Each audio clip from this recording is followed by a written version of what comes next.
Hi guys, it's me again, Smoothie TV. Ngayon guys, isi-share ko sa inyo paano ko gumawa ng smoothie juice. Ito ay watermelon. In-slice ko na siya kasi tatanggalan ko pa siya ng puto. Then, mango.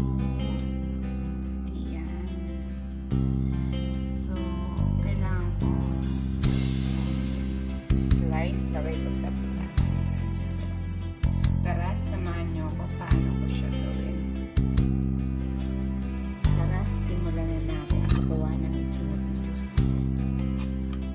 Konti lang naman ang buto niya. So, isa-isa lang ang watermelon, yung gaan mabuto.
Let's sing a song full of hope, full of pain.